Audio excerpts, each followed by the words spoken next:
দূরের এক সুন্দর সবুজ বনে শুরু হলো এক মজার গল্প।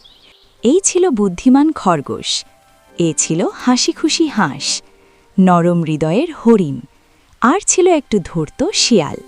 তারা প্রথমে ছিল খুব ভালো বন্ধু। তারা প্রতিদিন একসাথে খেলত, তারা একে অপরকে সাহায্য করত।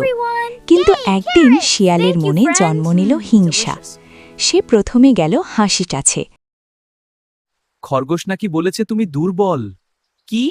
কে বলেছে আমি দুর্বল না? হাঁস কষ্ট পেল। তারপর সে গেল হরিণের কাছে। ওরা বলে তুমি শুধু দৌড়াতে জানো। হরিণও দুঃখ পেল। খরগোশ বুঝতে পারছিল কিছু একটা বদলে গেছে। বন্ধুরা, আমরা কি সত্যিই ঝগড়া করেছি? তারা বুঝল এ সবই শিয়ালের চালাকি। তিন বন্ধু সব সত্য জেনে গোপনে একটি পরিকল্পনা করল। সবাই রাজি হয়ে গেল।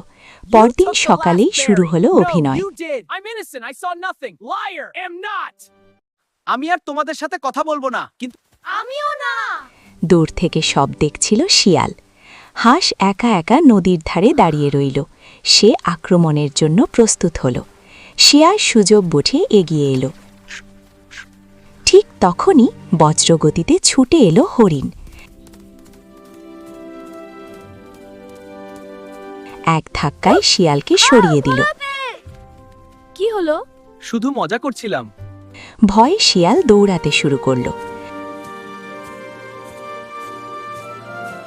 খরগোশ আগেই একটি ফাঁদ তৈরি করে রেখেছিল।